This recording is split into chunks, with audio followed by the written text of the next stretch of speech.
سیرت کے مطالعے کا ایک اہم محرک اور ایک اہم مقصد کیا ہے؟ وہ یہ ہے،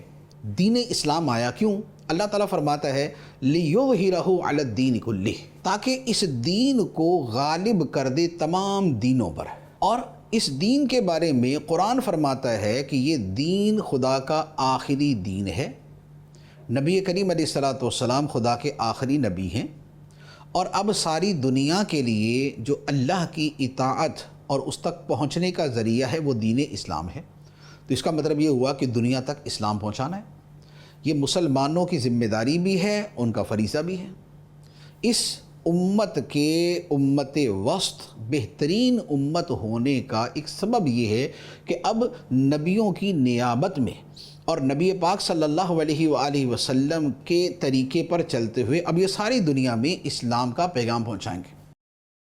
جب دنیا میں اسلام کا پیغام پہنچانا ہے تو اب آپ خود غور کریں کہ کیا ایسا ممکن ہے کہ ہم اسلام تو دنیا تک پہنچانا چاہیں، لیکن اس میں سے جو اسلام کے نبی ہیں، جو نبی اسلام ہیں، ان کو مائنس کر دیا جائے۔ دین کا جب بھی تعارف کروایا جائے گا وہ نبی کریم صلی اللہ علیہ وآلہ وسلم کی ذات مبارکہ کے بغیر نہیں ہو سکتا۔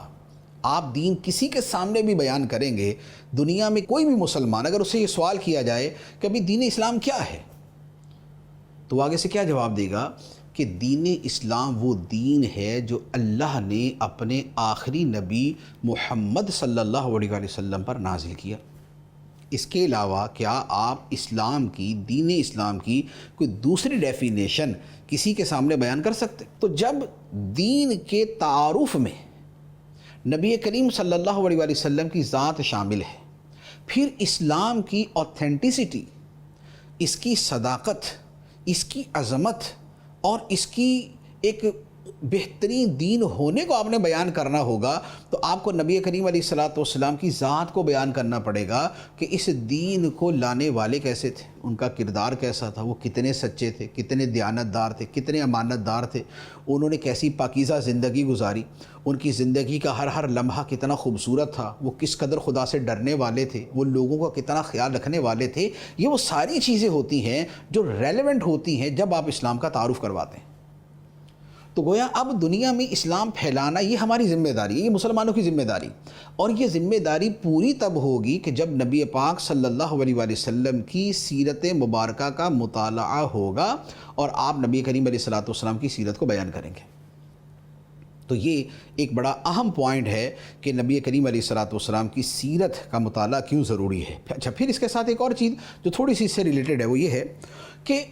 جیسے ہم مسلمان ہیں، نبی کریم علیہ السلام سے محبت کرتے ہیں، اسی طرح ایسے لوگوں کی دنیا میں کمی نہیں کہ جو معاذ اللہ ہمارے آقا صلی اللہ علیہ وآلہ وسلم سے بغض رکھتے ہیں، آپ سے دشمنی رکھتے ہیں، اور انہوں نے اپنے اس بغض، حسد، عداوت اور کینے کی وجہ سے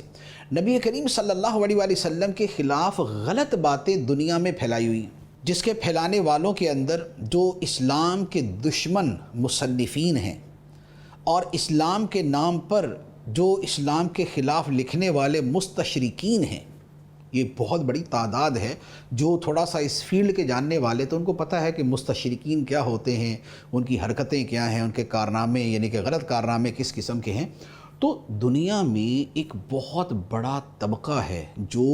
لاکھوں، کروڑوں، اربوں افراد کی تعداد میں ہے کہ جن تک اسلام کا اور نبی کریم علیہ السلام کا تعارف ہی غلط پہنچے۔ تو اب اگر ان تک اسلام پہنچانا ہے اور پہنچانا ہے کہ ہماری ذمہ داری ہے،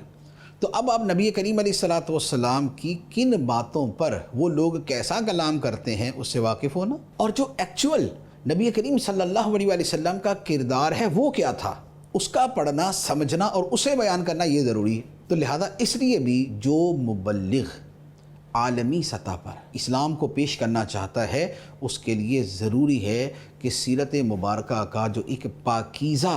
جو مطالعہ ہے وہ اس کی نظروں سے گزرا ہوا۔